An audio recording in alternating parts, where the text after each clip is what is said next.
Welcome to Channel 17, the Town of Colonie Government Channel.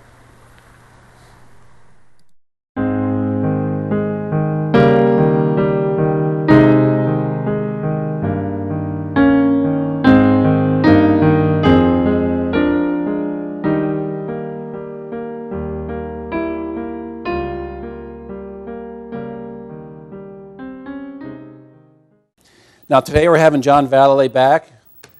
We started this last year, a new book review for Veterans Day.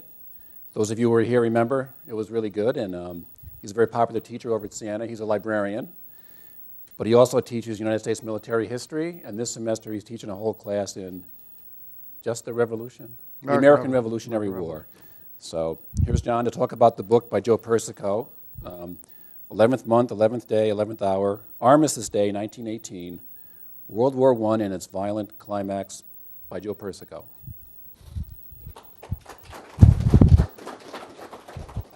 Thank you, and good afternoon. Is the mic on? Okay, if you can't hear me in the back, then do something about your hearing because I'm very loud anyway. Okay, that's just a warning. I'd like to thank Joe and the other folks involved here at Colonie for asking me back. I appreciate it. It's always nice to deal with an audience that is not between the ages of 18 and 22. It's a pleasant change, not that there's anything the matter with them. I would wish those of you who are veterans, I would wish you a belated Happy Veterans Day, but in looking at the crowd, I don't think really any of you are old enough to have served in any military that I can think of. Although I do recognize, sir, did you used to go to the Siena World War II conferences? Yeah. Which is two good things.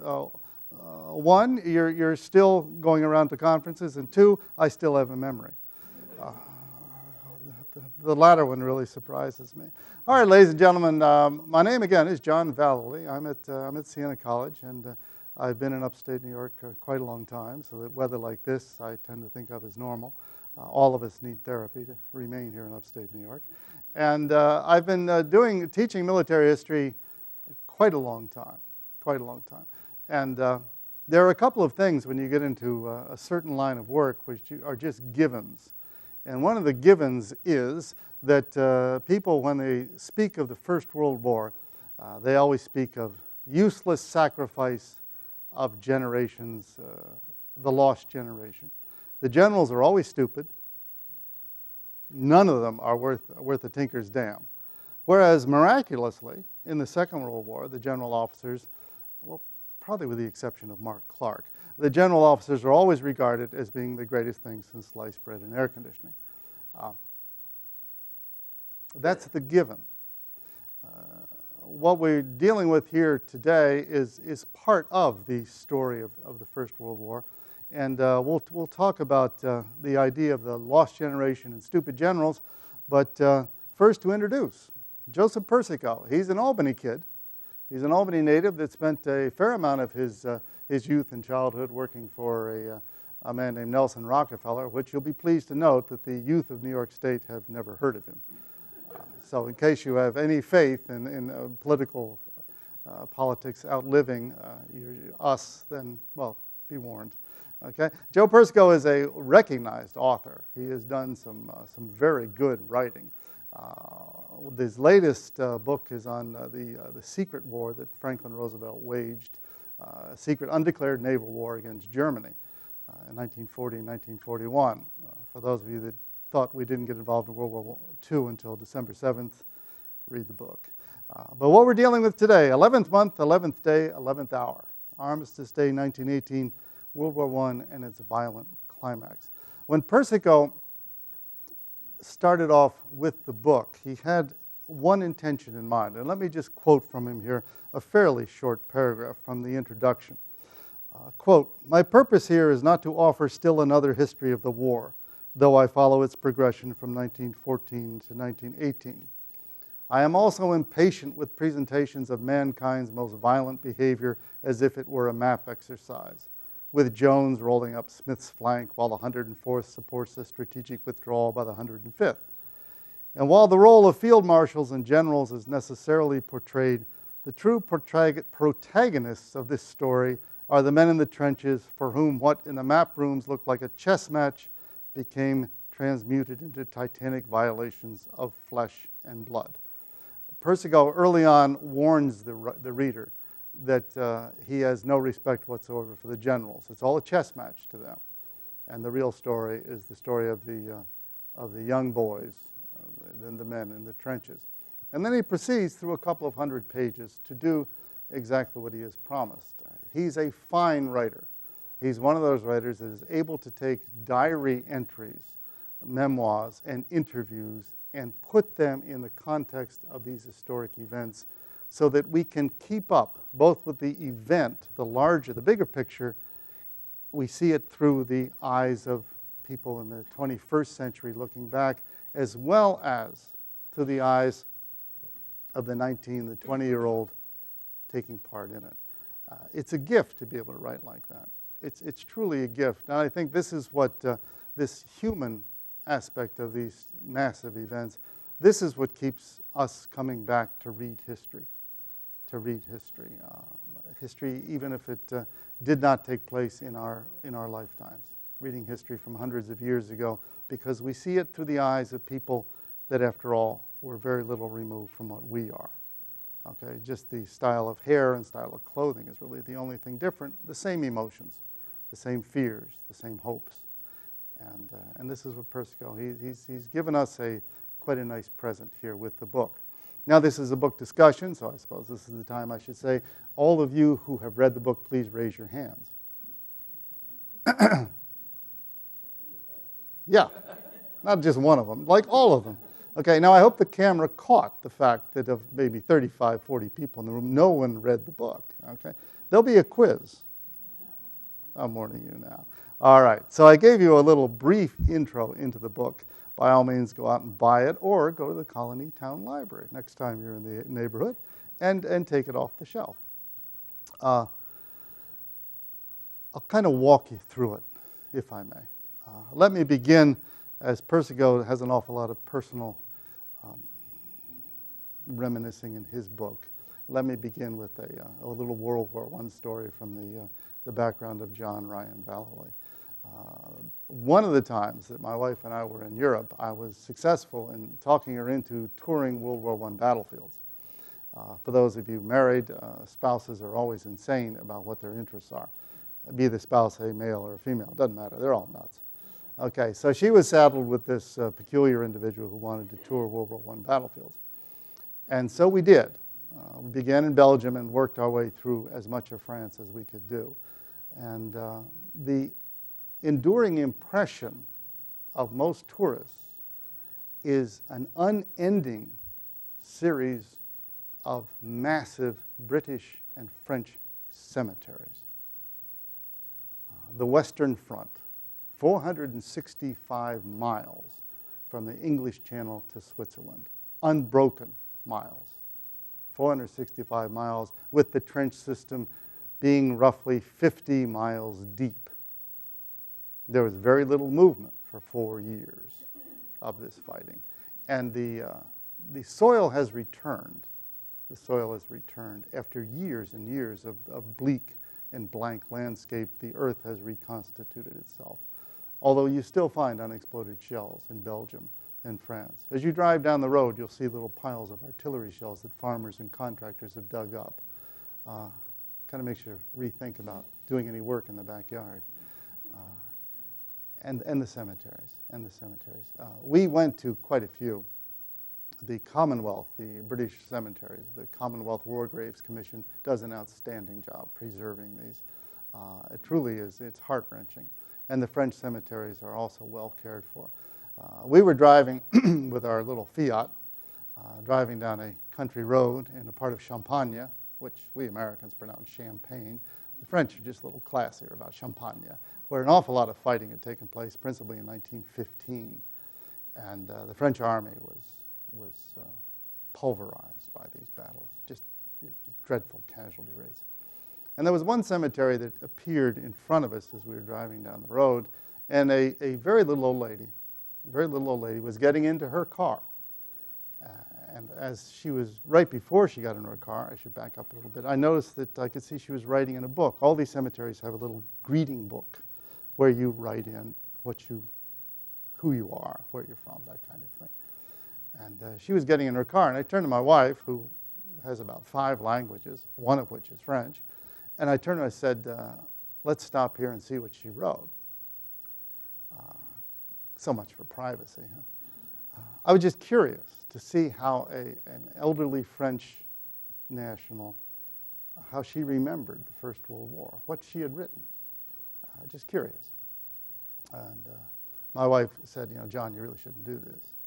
But I said, well, it's for the students. Can justify anything. So we pulled over, and I went and looked at the cemetery, which is filled with crosses and some Muslim crescents for the colonial troops, the Muslim colonial troops the French used. A few Stars of David, but mostly crosses. And I came back to my wife, who was almost in tears. And I said, well, Trudy, what did it say? And she said, I feel as if I violated this woman in reading what she wrote. And I said, please tell me. And what she did, as this little old lady, from the time she was able to do so, which was sometime in the 1930s probably, judging by her looks, she was a small girl when her father and uncle were called to the colors in 1914. And she lost her uncle and father in 1915 in one of the battles in Champagne. And there they lay. And from the time she was able to do it, every year she came back. The anniversary of their death, I don't know, maybe just when her schedule permitted. She came back and she wrote in this little greeting book, she wrote the family story over the past year. She told her dad and her uncle what was going on with the family. To many people, history is simply a collection of facts and stories about dead people, long gone. But history lives as long as we have that power of memory or any imagination at all. World War I still lived with her. World War I still lived with the French nation that put in these cemeteries and the British people. It still lives today. It lives today mostly because of those cemeteries. When we tour, when we read, all we read about is mass death. And we pity them. Oddly enough, we don't honor them. We pity them. There is only one veteran from the First War alive in the United States today. He was drafted, was undergoing training in the U.S., never left the United States. There's one man left. He's 100 and God knows what years old, 100 and many years old. And soon he will go. And that'll be our last connection, except for family. Except for family. And I always wonder, why do we pity these people? They believed in what they were fighting for. They went, in many cases willingly, other cases reluctantly, but they did what their countries asked them to do. We don't pity the veterans of the Second World War. We don't pity the veterans of the Civil War. But World War I is different, again, because we blame the generals. We blame the generals. Okay. World War I begins, of course, in 1914 because in a very obscure and truly homely, I mean, the man was ugly, Archduke of the Austrian Empire is gunned down by a Serbian nationalist. And he's gunned down in a procession, in a vehicle procession in the town of Sarajevo in Bosnia. And he's gunned down because the driver got lost. One of the cruelest wars in human history begins because a chauffeur didn't know the street map. There's an attempted assassination. It's bungled. The Archduke is safe. He goes to visit the 3 policemen that are injured in a hospital, and then they're told, well, they have to drive back through town, and the lead car gets lost. And one of the potential assassins, Gavrilo Princip, all of about 19 years old, he's walking back to his apartment, depressed because he didn't have a chance to kill the Austrian Archduke. And suddenly there the Archduke is. And the procession is stalled because the driver's lost. They're all looking at maps. So he leans in and fires, killing the Archduke and his wife. There's no reason for this to become a world war. It took the Austrians 6 weeks before they finally went to war. It was an excuse to eliminate a Balkan threat to the Austrian Empire. the German Kaiser, Kaiser Wilhelm II, he's off on vacation. He's on vacation. And he tells the Austrians, well, essentially, we'll back you up, whatever you want to do. The Russians will support the Serbs. Russia's allied with France. If the Germans threaten Belgium, this will impinge upon British trade. So Britain finds itself allied with France. Ladies and gentlemen, there's actually very little reason for this to escalate into a world war. Some people say it's because Europe was bored. They hadn't had a really good war since 1815. You know, who knows? Who knows? There's all kinds of contributing factors. If you want to choose boredom, I don't think that's defensible, but you can always say that. They go to war. Everyone laughing and singing. Everyone. Overjoyed. All the soldiers called to the colors. The crowds greet them, hysterical crowds. Vive la France, Deutschland über alles, God save the king. And off they went. Off they went. The first battles on the Western Front in France, France and Belgium, are battles of movement. Battles of movement. The Germans are winning. The German attempt to crush the French in one quick campaign, and then they can turn on the Russians. This looks promising. Almost looks as if it's 1940 rather than 1914. But at the last minute, a little biplane, airplane, flying all of about 80 miles an hour, sees a gap in the German lines. Air power makes its appearance. And the French and British officers are told about this. And the French counterattack. The Germans are exhausted. French counterattack, and the end result is the Germans are pushed back. The German Empire had one plan in 1914. We will defeat France in a quick campaign, period. They had no backup. What do we do if it fails? Well, how many nation states actually ask themselves, what do we do if we fail? Do you really think the White House today is asking itself, what if we fail in Iraq? No, nations don't work that way. There's no such thing as long-range planning for failure. One just assumes victory. So the German army is pushed back. The French and British follow. And officers always look for the flank, the sides of a battle line. You never want to attack someone head-on. Okay? You always want to search for the flank. And there's a flank. And that flank is roughly 100 miles from the Marne River to the English Channel. And so these armies continue to leapfrog, each of them trying to get around until they arrive at the English Channel, and no one was able to get around the flank. Consequently, for the next 4 years, you have 465 miles of battle line, and there's no way to get around it. The only thing to do is to get through it. And here's the problem. Here is the problem. No one had foreseen that. No one. No one had foreseen it. No general. Were they stupid? No. It's a new world out there. It caught them all by surprise. Every general in every army in 1914, we cannot accuse all of them of being stupid. Okay? That's just stretches the imagination. The problem the generals faced was that you had mass armies raised by a draft. Even Britain went to conscription. Mass armies, millions of men available. And you have the industrial power in all of these nation states to equip these men and to produce literally unlimited numbers of weapons for these men. And the weapons are something new to warfare. The machine gun. The machine gun. Water-cooled weapon that can fire 500 to 800 rounds a minute. Okay? Rat-tat-tat, rat-tat-tat. Usually in bursts of 3, so the weapon doesn't jam. Okay? And you also have hundreds of thousands of artillery guns of all sizes.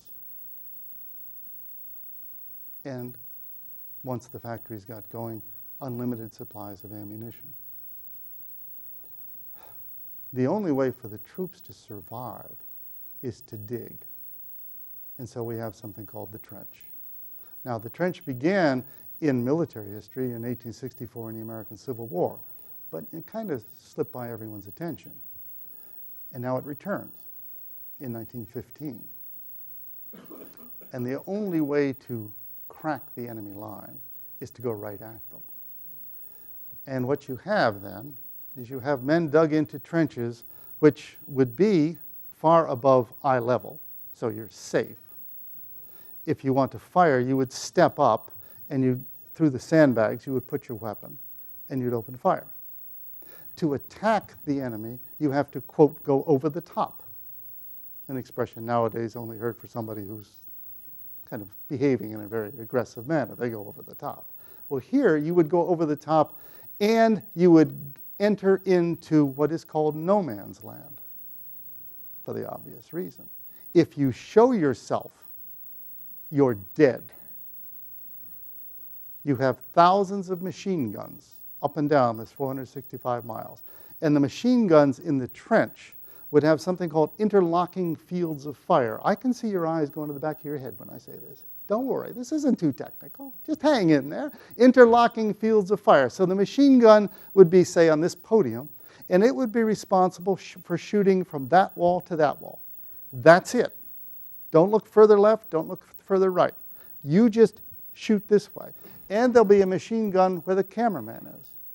And that machine gun will be charged from firing so that our bullets interlock. Okay? And there'll be another machine gun and another machine gun. Okay? And what that should tell you, ladies and gentlemen, is you have the ability, just with this one type of weapon, a magnificent weapon for defense, to crush any attack. But it gets worse. What we now call razor wire, what then was called barbed wire, miles of it would be strung in front of the trenches. For anyone that has tried to get through barbed or razor wire, it immediately catches on your clothing, and you're stuck. And if you're stuck, you're dead. Okay? Did I forget mines?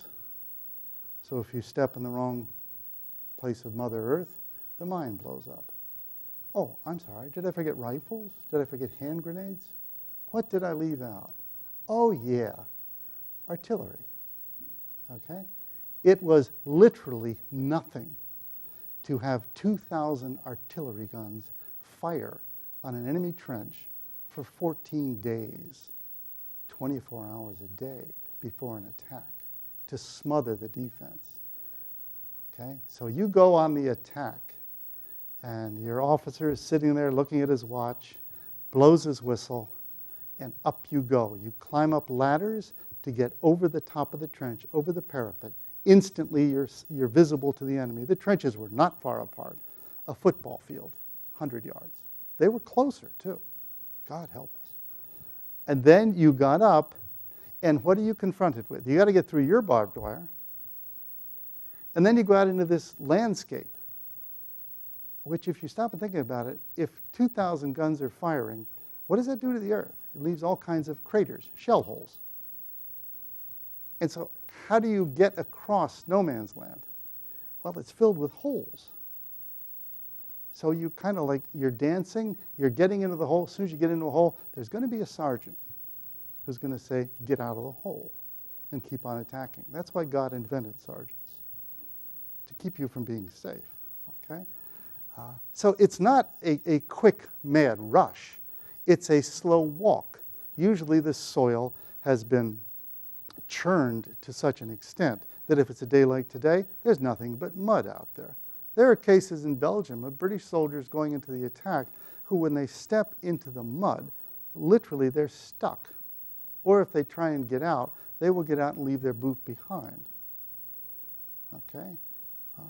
The attacks were slow, and the attacks were usually defeated with enormous casualties. You could break into these trenches if you spent enough men. You could break in. The problem is you couldn't break through. If you tried to break through, the enemy has unlimited manpower. And there's trains all behind the front. They can bring up reserves by the time you plot across no man's land. And how do you get support coming up? The land behind you is pulverized. You can't just drive trucks through that. You have to lay new roads. All this takes time. And the enemy is not neutral. They're going to stop you. And what's the one missing ingredient? How many of y'all have cell phones? Okay. Now, if this were my normal audience, you would all raise your hands. They have cell phones, iPods, and things, ladies and gentlemen, I don't know what in the hell they are. But they're instantly connected with anywhere in the world. The President of the United States sitting in the White House or any place else on the planet can call and get immediate contact, real time, with a second lieutenant on patrol in Baghdad. Okay? We have the ability to reach out all over the world, real time. This is the only time, the only time in military history where there's no way to communicate with your troops. In the good old days of Gettysburg, Waterloo, Saratoga, the battlefields are very small. The Union position at Gettysburg is 5.5 miles. 3.5 miles, excuse me. Confederates, the Union position is 3.5 miles. The Confederate is 5.5 miles. Hopefully that tape will be edited so I look somewhat intelligent when I say that. Okay. Now, you can jog that. You can run that. You can walk that, bike that. It's no big deal.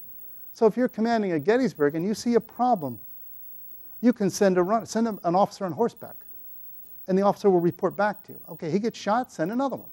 You can see it. Okay? In World War II, what happens? Well, you have a walkie-talkie, kind of a big kind of thing. In Vietnam, you had your radio.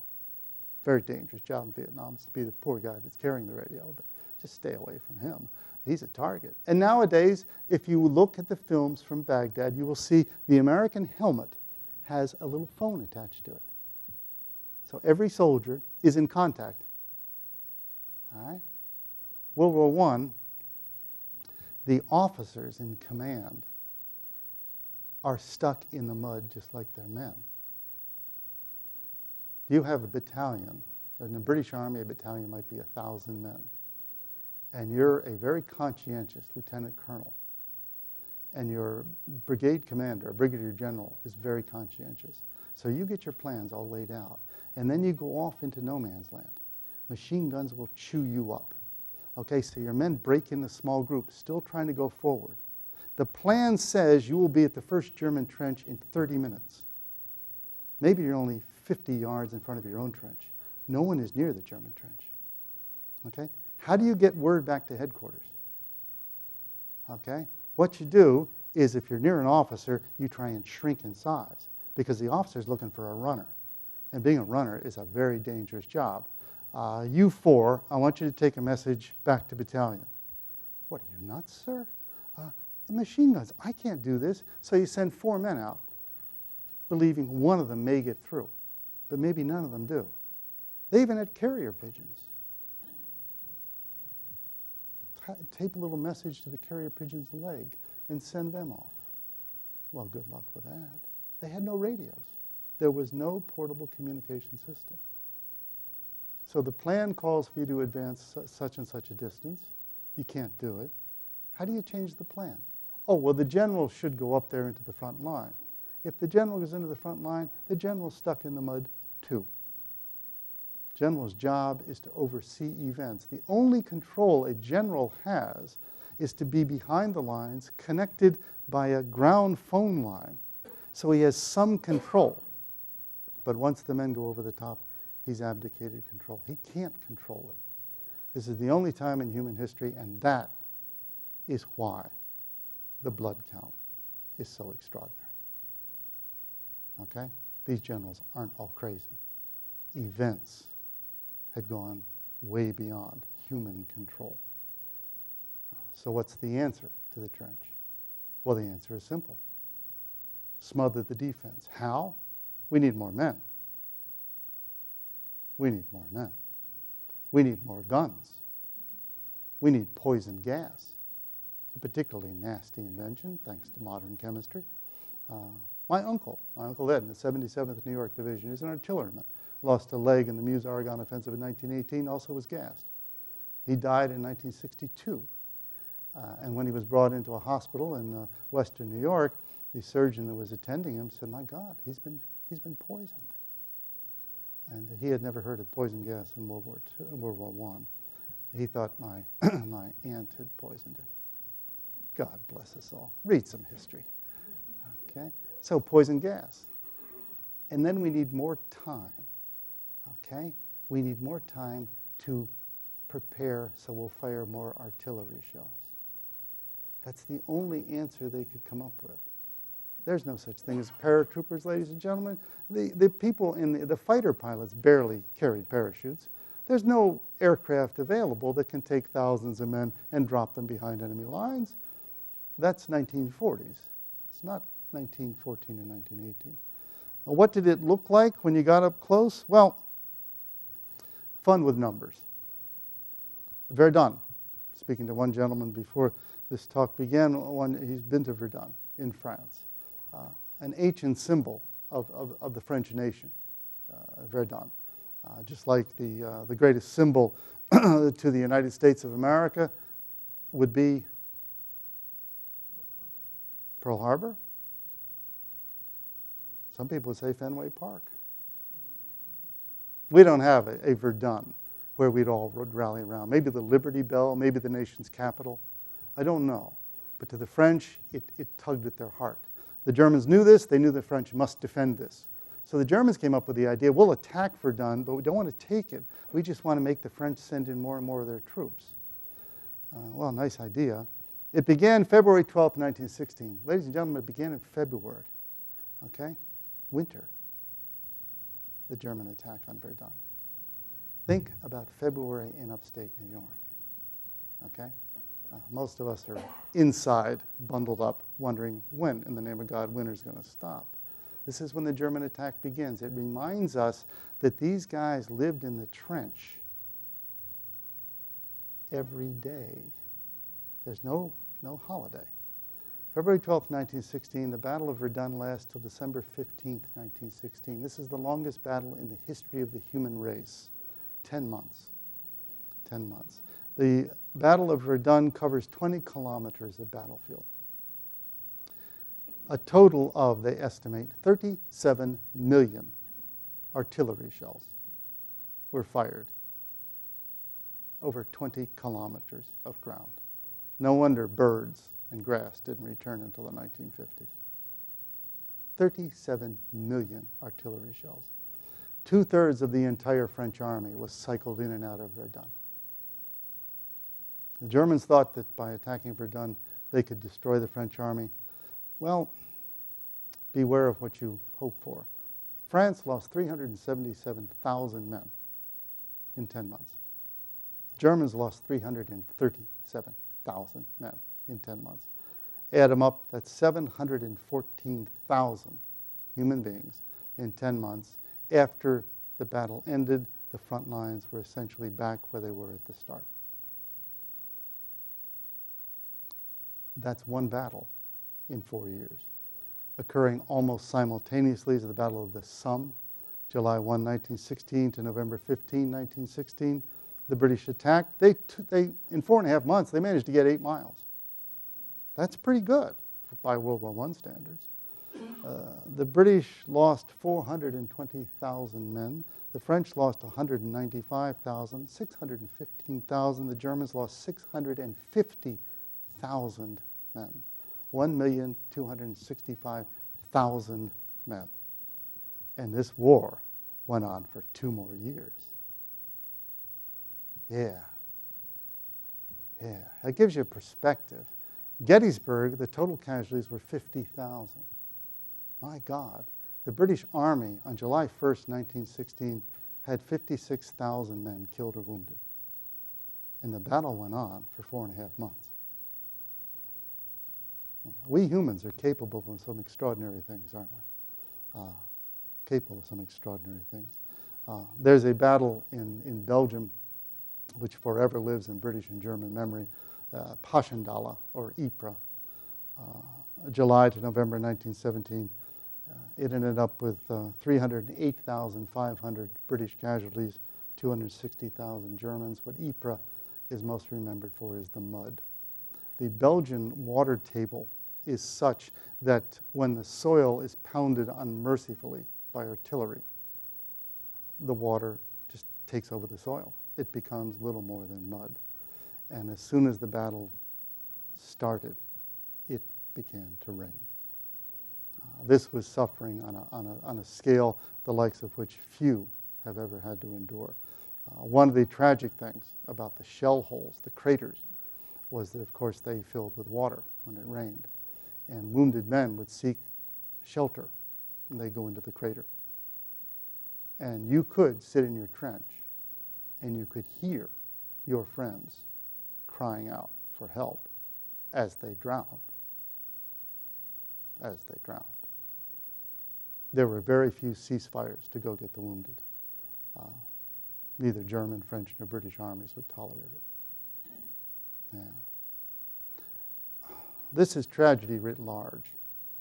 In Vietnam, our nation lost 58,000 men. So I rounded the number off. 17 women are on that wall. There are 78,000 names of missing in action, just missing in action. No body found outside the city of Ypres at the Menin Gate, which if you ever go there, it's unending names on this large gate, and they're just the missing from one battle. Makes an impression, doesn't it? Makes an impression. So Joe Persico, what he tries to do, and does well, is he takes us into this war. He begins with November 11, 1918, Armistice Day, okay? Veterans Day, as we now call it. And there's going to be an armistice. Nobody wins, nobody loses. We're just going to stop shooting at 11 o'clock in the morning on November 11, 1918. And Persico asked the question, why, in the name of God, did these armies keep on fighting? Principally the Allies, the British, Canadian, French, and American. Why did the officers not stop? It's a question he doesn't really answer. He merely poses it as a tragedy. The American commander, Blackjack Pershing, John Joseph Pershing, a man who looked hard as nails, who, by the way, just as was the case with Dwight David Eisenhower in another war, managed to have a mistress when he was overseas. Now, God, whoever thought American boys would do that kind of thing? Pershing's mistress in the book is a Romanian painter living in Paris, and she's 32 years his junior. Well, quite frankly, ladies and gentlemen, if I'm a doughboy, that's one reason to hate a general. Yeah, it's just rather peculiar behavior. Pershing did not want the armistice because he said that you must occupy Germany. You must beat the German army back to their homeland, and you must have Allied troops on their soil, or they will never admit that they lost.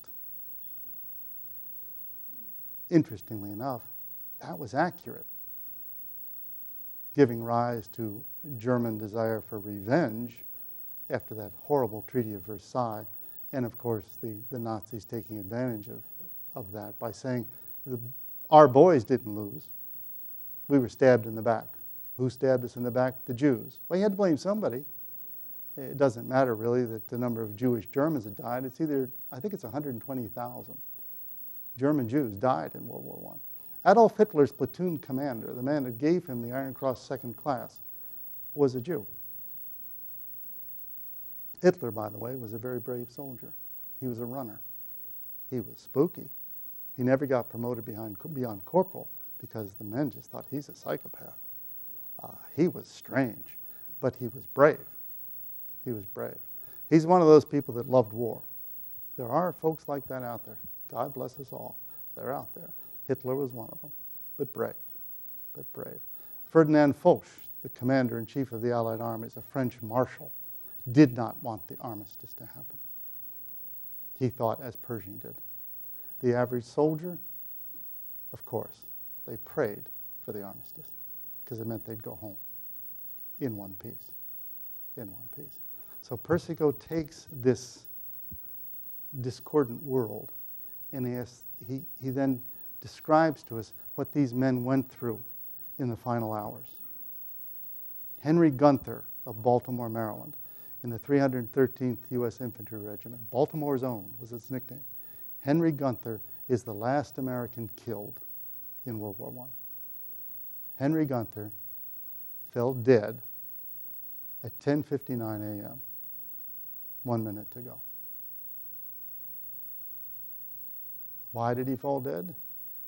Because his unit was attacking German trenches. Why were they attacking?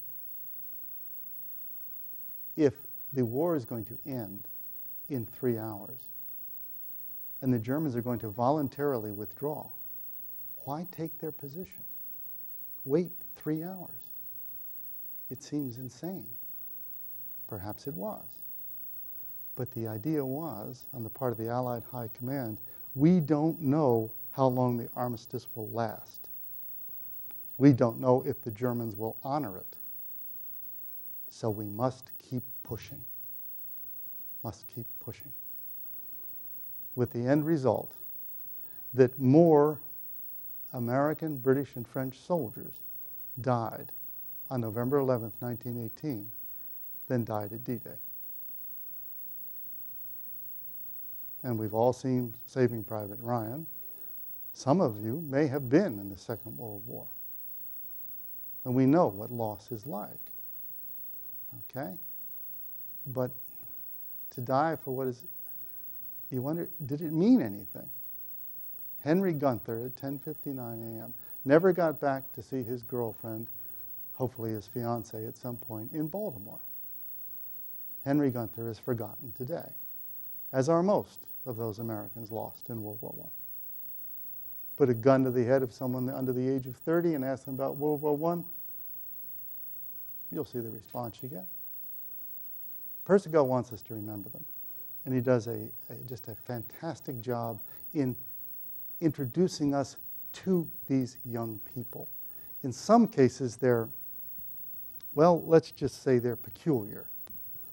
George Smith Patton, a very strange young man. At one point in the bombardment of German positions, as this war is proceeding, George Patton was standing beside a colonel named Douglas MacArthur, two of the biggest prima donnas in world history, and two, well, let's face it, two rather strange men, putting it mildly. And MacArthur was out there, and he was wearing a soft hat. He had a white sweater on with a blue A for Army, and he had a riding crop. He said that he would never go anywhere, he would never send his soldiers anywhere unless he went there with them, and he would never wear a gas mask or a helmet or carry a weapon because he wanted to show them how brave he was. Now, my recollection of American soldiers is they wouldn't regard you as brave, they would regard you as an idiot. But there's Patton standing on top of a trench, and the German shells are landing all around. And there's MacArthur standing beside him. And neither man, they take an instant dislike to one another. Patton, I believe, was a captain. Instant dislike to one another. And they're both waiting for the other to flinch. And a German shell lands, and finally Patton flinches, and MacArthur looks down and says, "Oh, it's not that bad." Scoring points. Now, you can find that in biographies of Patton and MacArthur, but what Persico does is he brings you these men who later become world famous, and he shows you in their youth and childhood, if you will. And they're surrounded by other Americans. Many of these young men so innocent that it just kind of, you don't believe the level of the innocence. Many of these kids had never been very far from the home, the farm in Nebraska. They grew up in Harlem, New York, and go off with the 92nd Buffalo Division.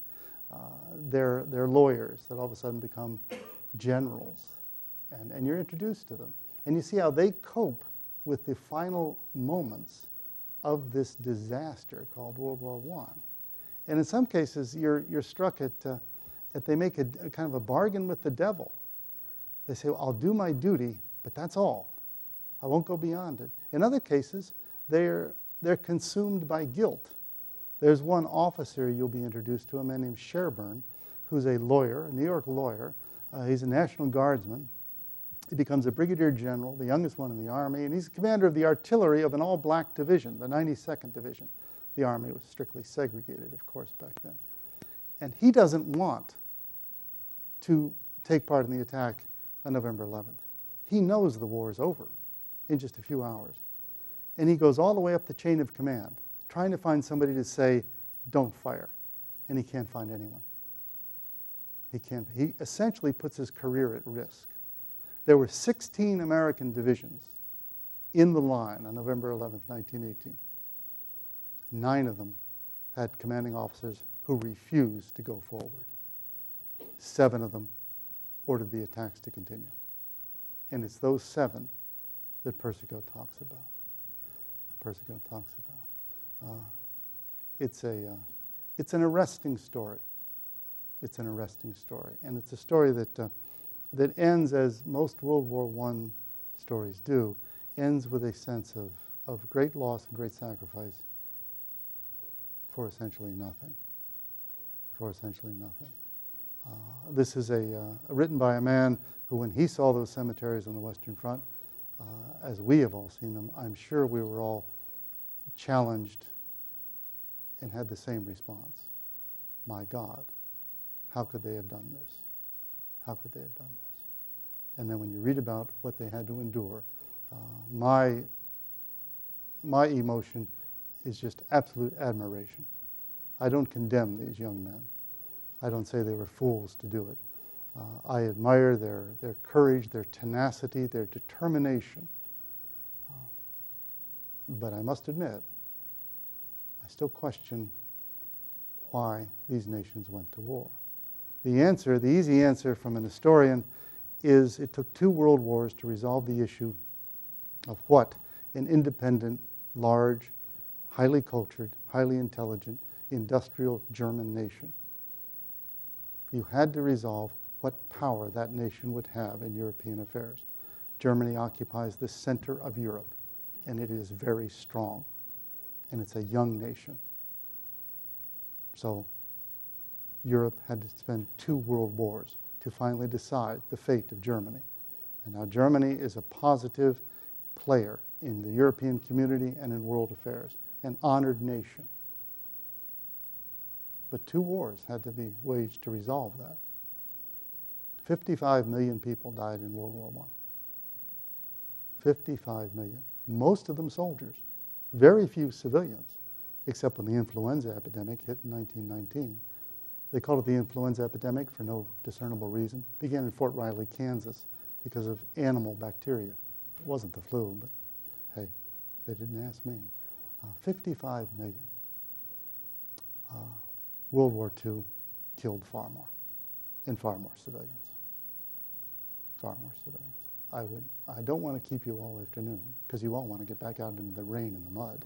But what I would urge you to do, ladies and gentlemen, this book is still in print. It's in the bookstores. It's in paperback.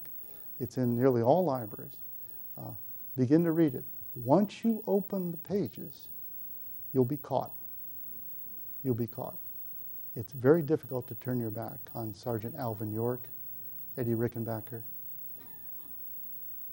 von Hindenburg, von Ludendorff, Kaiser Wilhelm, Joffre, Foch. You can't turn your back on them. And also you get to read and preserve the memory, the life of Henry Gunther, who died at 10:59 a.m. 1 minute before he would have been safe and gone back to Baltimore. Thank you very much.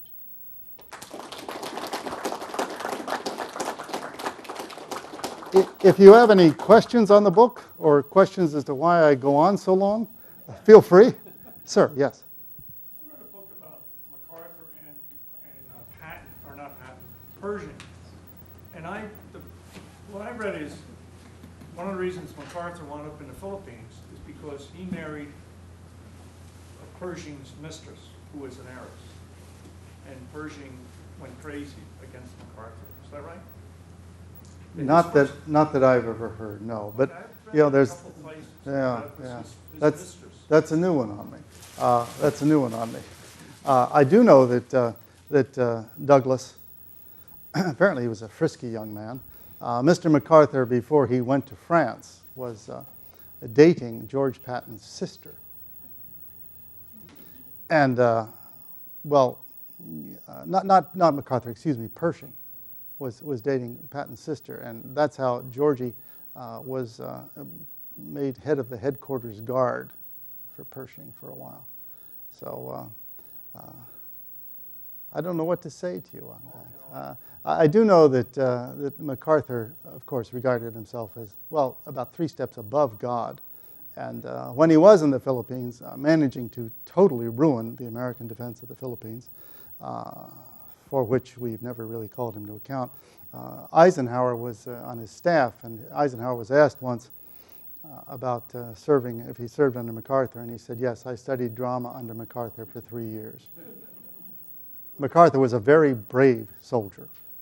Rickenbacker was Pershing's Chauffeur. Eddie Rickenbacker, actually Rickenbacker. He's a Swiss-American immigrant family from Cincinnati. Eddie Rickenbacker, he was a race car driver, NASCAR kind of guy, I guess. And he was very good. He was very good. Most Americans, of course, didn't own cars or couldn't do anything with engines. But Rickenbacker was just he was a different kind of fella. And when Blackjack Pershing was in Europe, he needed a chauffeur, and one of them was Eddie Rickenbacker. And Eddie Rickenbacker, when he was driving the General, spent most of the time leaning over into the back seat and basically whining, saying, you know, I'm stuck here behind the wheel just because I'm a race car driver, but by God, General, why don't you give me an airplane? Pershing finally said, well, the hell with this. You know, I want a driver that, you know, doesn't talk so much. So Eddie Rickenbacker goes off to the 92nd Squadron, the Hat in the Ring boys, shoots down 26 German airplanes, becomes a hero to the United States. And face it, Eddie Rickenbacker was a cut above. The next most successful American fighter pilot is a man named Frank Luke, who was a strange young man. Frank Luke, the Arizona balloon buster. He would shoot down German observation balloons, which was very dangerous. Luke is shot down behind German lines, and the Germans are coming to take him prisoner. But typical fighter jock, Frank Luke draws his .45 caliber automatic and starts to shoot at the Germans. Well, they have no choice but to kill him. Frank Luke was a strange man, very strange man. Ma'am? Hi, two-part question. You said that the influenza started in 1919? Actually, 1918, I should Yeah, have said. that's when my grandmother died. But the other part of it, what were the Jews blamed for in that? I didn't hear the whole sentence. Germany had to find a reason for the loss of World War I. The Allied armies had never entered Germany. The German army marched home with flags flying. Now, they marched home to a country in revolution. Communist, socialist Germany had suddenly become a republic overnight. The Kaiser sent into exile in the Netherlands. The country was in turmoil, but the army, much of it, marched home with honor intact. And the Nazis made their political hay on the Treaty of Versailles, which was a horrible treaty, accusing the Germans of starting the war, which they had a hand in, but they weren't the only ones, and making them pay for it until Germany was just financially ruined. And the Nazis said, we didn't lose it. Somebody stabbed us in the back. In America today, since the beginning of the Cold War, we find our political parties accusing one another of stabbing the country in the back if a war fails. Okay? Who lost China? Lost China? I didn't know it was lost. The communists took over. We had to blame someone. So we blame liberals. Okay? Liberals will blame conservatives. I'm not equating that with the Nazis, but it's an old political game. And the German people seized on that because they, quite frankly, they were very proud of their war record, and they did not regard themselves as criminals. Did not regard themselves. That answer your question? No, when you talked about the Jews, so the Nazis blamed the Jews for them losing the war? Yes. And Serbia was an ally of Russia. Russia. Yeah. That's the part that always confuses everyone. Don't worry about it. If you read the book, actually the book is not confusing at all, because the book mostly is concerned with British, French, and Americans and Germans. What's Serbia now? Is that part Serbia now is an independent state. The Balkans are still in turmoil. Yeah, still in turmoil. Sir? Well, there were several wars in the Balkans before World War I as well, recent wars at that time. But coming from that part of Europe, Versailles wasn't the only dreadful treaty coming out of there. And the end in Europe, Eastern Europe, was primarily determined by where the trenches were.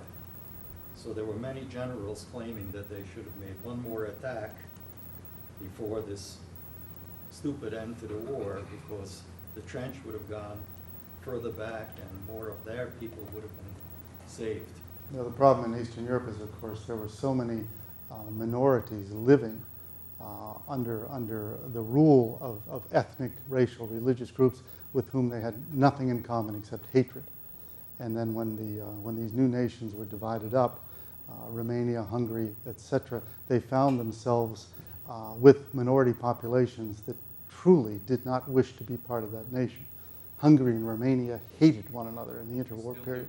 Still do. Still do. You had the Czechs and Slovaks in a very, very unfortunate marriage. The Czech Republic and the Republic of Slovakia are today independent. They're not Czechoslovakia anymore. And of course, the big one is Yugoslavia, the South Slavs. And that was just made for disaster. Just made for disaster, which we've seen in the 1980s. Someone, sir, yes. One can probably understand the first year or two of the men getting out of the trenches by patriotism, sense of duty, whatever, but they had to have seen or known of the enormous slaughter going around about them. How does one understand why year 2, year 3, year 4, the men, knowing they were under orders, of course, but how do we understand their continuation of getting out of the trenches and facing this mayhem? It's an excellent question. The British Army had an answer to that, as Persico outlines in his book. It's in quite a few books. Is the British soldiers had a song. We're here because we're here, because we're here, because we're here.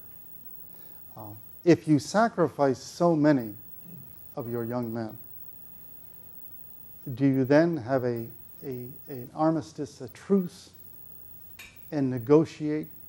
The other side will say, since you, the British Empire, have asked me, the German Empire, have asked me for a truce, that must mean you're on your last legs. One more push, and I'll defeat you. The Pope, the name and number of the Pope, Benedict the, forgive me, I should know that. There's no excuse, I apologize. The Pope asked for a truce, a peace conference, halfway through the war.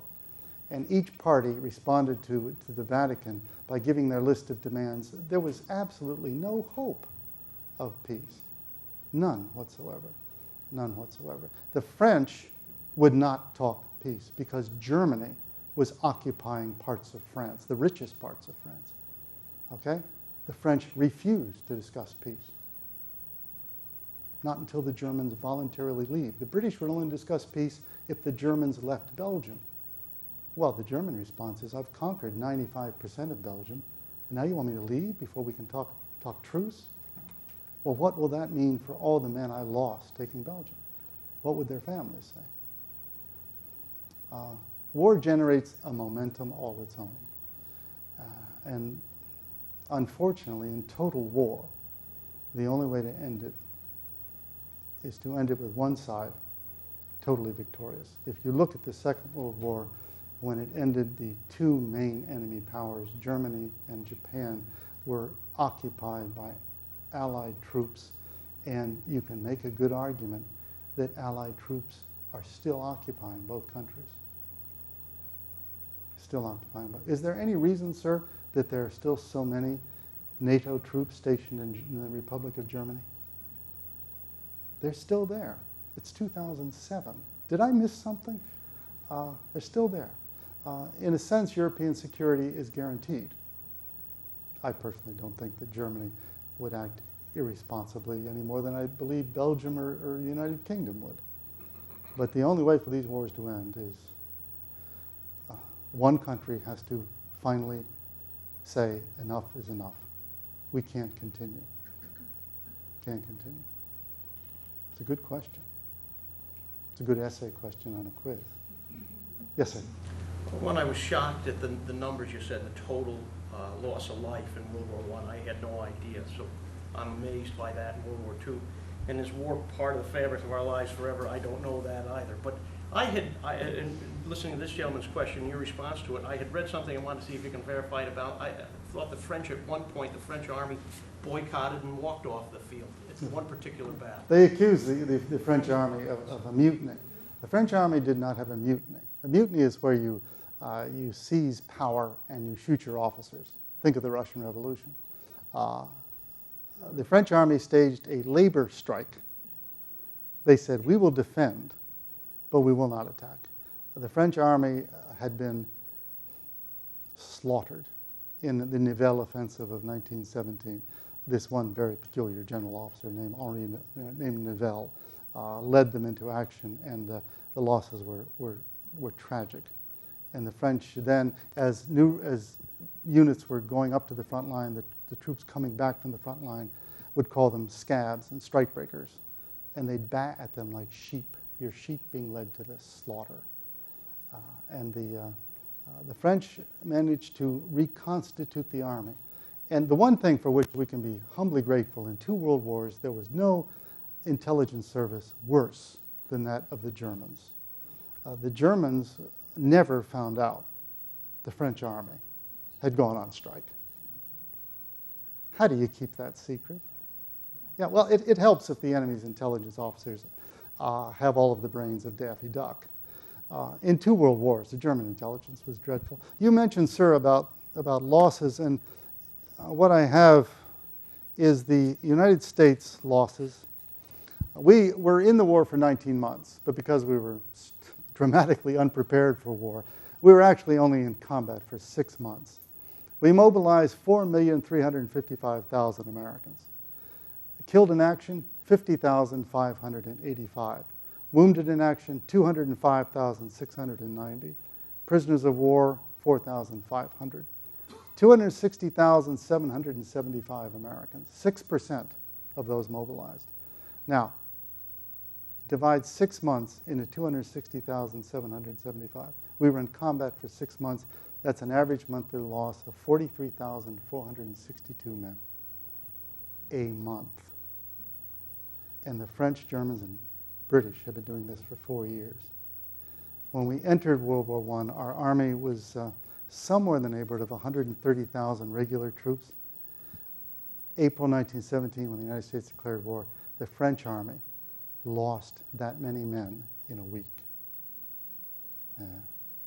Numbers sometimes can, Joseph Stalin was having dinner once with Winston Churchill, and he turned to him and said, 1 million deaths is a statistic. 1 death is a tragedy. So I can throw out numbers like that, and quite frankly, after a while they lose their meaning. But then you mentioned Henry Gunther. And that 1 death, that's a person. That's someone who never became a father, an uncle, next door neighbor. Never got to go home and watch the Baltimore Orioles play. Man. I always wondered how on earth did they line up their watches to know when it was precisely 11 o'clock? You say this one last soldier died 1 minute before. Yeah. What did they do? They all decided that they would synchronize their watches, and at that time they said, okay, it's over? How did this work? You were never in the military, were you now? No. Okay, you have an officer, usually someone that you truly don't care for, and he will stand there and he will say, synchronize your watches. And then he will take a time. Oh yeah. But the Germans weren't shooting unless they were forced to. The Germans on the defensive, they didn't want any more dying. It's the Allies that kept on pushing. 10:59. We say that. It's the best we can offer. Maybe it was 11:01, but he was the last certified American to fall. It could have been 11:01. could have been. That would have been even more tragic. That would have been. There are numerous circumstances when the watches are synchronized and the troops are supposed to move at a certain time, and somebody's watch is too late, too early is worse, because then they get up before the rest of the unit, and then you're a target. Ma'am. When did Patton and MacArthur begin their military careers? Oh, Lord. MacArthur was an older man. When did he graduate the military academy? He and Patton were both graduates of West Point, United States Military Academy. Patton had been on the, in 1916, he was a captain on the Mexican border. I'm going to guess and say 1909. Should have asked him. What are you doing asking me? For God's sakes, ask this man. And MacArthur was an older man, so I would presume somewhere in the 1890s. It's a guess. Sir. Who initiated the peace process during World War I? The Germans had to formally ask.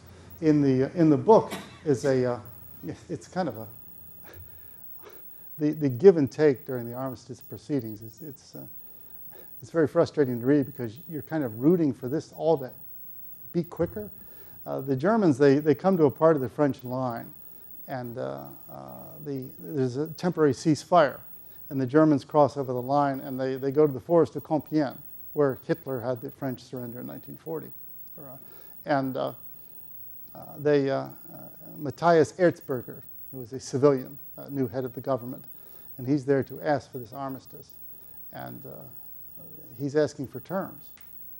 And Ferdinand Foch, Marshal Foch, who was quite a warrior, a soldier's soldier, he just said there are no terms. You agree to give up. And the Germans kept on trying to broker something more out of that. And then they realized they can't make any headway, and they send this one aristocrat captain in a beautiful uniform, who I don't think had ever fired a shot in anger. Maybe you heard one. They send him to go back across the French lines to the German lines, where he can report on the nature of the talks. Damnedest thing. You can't make this stuff up. The car he's in, they signal the German trenches to cease fire. A German officer is coming over. And the Germans on the other side of the line either don't get it or don't believe it. And the man is stuck there for hours. Can't get across the line. But the Germans had asked. And they asked for it on the basis of President Woodrow Wilson of the United States had 14 points, which the rest of the world laughed at. But the German people, the German nation, asked for the armistice on the basis of these 14 points, which were very liberal. The Germans still had to give up a lot of territory, but they were very liberal. But the French and British just looked at the Americans as if they were crazy.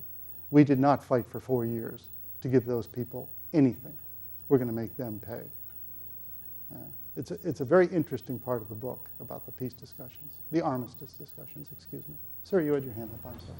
Yeah, when you mentioned the German intelligence during the Second World War, wasn't the head of the German intelligence Admiral Canaris? Yes. He was anti-Nazi. Anti-Nazi. They figured that he was actually feeding the U.S. information. Well, not necessarily the United States. He tried feeding it to the Western Allies. Sometimes they believed it, sometimes they didn't. Canaris was a very brave man. He was playing with fire, and of course he paid the price. He paid the price. He would send agents. There were, I believe, 10 German, maybe it's 8, German agents were taken by U-boat submarine to Long Island in Florida, and they were dressed in what the Germans hoped looked like American clothing, and they were sent there to do damage to the United States. These men barely spoke English. Now, that's a very effective spy organization. The man in charge of the German intelligence on the Eastern Front, Reinhard Gehlen, later became a West German spy master. He continually predicted correctly about the size of the Soviet army, but nobody believed him. People just didn't believe him. Yeah. Fortunately for us. Yes, sir. Something that puzzles me very much. You pointed out that General Pershing wanted absolutely a decisive victory against the Germans at the end of the war. Why did he select Saint-Mihiel I was there, I saw the battlefield. It is madness to attack the German who had a very good defense system, and he was a large valley, about 3-4 miles, and I read that the first time about 10,000 American soldiers were killed in attacking the German position. Why did he select this spot? Why not somewhere else? Well, why not join the French in the Oise Canal or south of Saint-Louis? I don't understand. Every part of the Western Front was reasonably well to terrifically well defended. What this gentleman asked about was Saint-Mihiel in France, when the American Expeditionary Force, the American Army, was largely untrained. But Pershing desperately wanted American victories under American command. He wanted American armies. And that meant he had to accept less than brilliant victories, but victories nonetheless. Saint-Mihiel was chosen because it looked like it was an easy piece of the Western Front to bite off. The German army, the German forces at this one location, were reserve units, very tired, and they were being withdrawn. The Germans were voluntarily giving it up, which made the American victory look kind of tarnished. But it was within the American zone. So to take American troops and move them further north or south in French zones means a horrific logistics problem, command problems. It backs up on you. The biggest American offensive of the war is the Meuse-Argonne, where my uncle was badly wounded. And the American casualties there were 117,000. This begins in September 1918 and ends November 11th, 1918. Kept right on going, right to the end. Most of the German troops we encountered in November 1918, all up and down the Western Front, most of the troops we encountered were rear guard machine gunners put there just in case. And these men did not want to keep on shooting. But the Allies' push meant that they had to.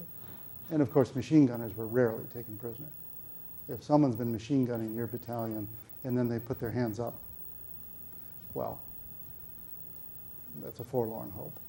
That's a forlorn hope. Joe is standing up as if he's telling me that that's it. One more, sir. Looking back now with almost 100 years of perspective, is it possible to say whether the Kaiser and/or Germany was any more responsible than anybody else for getting the world into the First World War? I think the Austrians bear the Austro-Hungarian leadership bears the major burden. The Germans gave to the Austrians what is called a blank check. It said, "We will support you no matter what you do." That was insane. That was insane. The British Foreign Minister, Sir Edward Grey, whom everybody quotes in August 1914 as saying, "The lights have gone out in Europe, not to be lit again in our lifetime." Well, for 6 weeks, ladies and gentlemen, Sir Edward Grey never picked up a telephone and called a foreign minister of any other power to discuss ways of stopping this. As a matter of fact, not one of the foreign ministry officials of any of these governments used this new invention, the telephone. Not one. Not one. I think the Austrians, the Germans are then, they're far from innocent. But literally, the Russians and the French also bear responsibility. 2014 is coming. I pray I live that long. I want to see how it's remembered in the media. I really want to see how it's remembered. But, when you get to be my age, 7 more years might be asking a lot. You'll see when you get this old.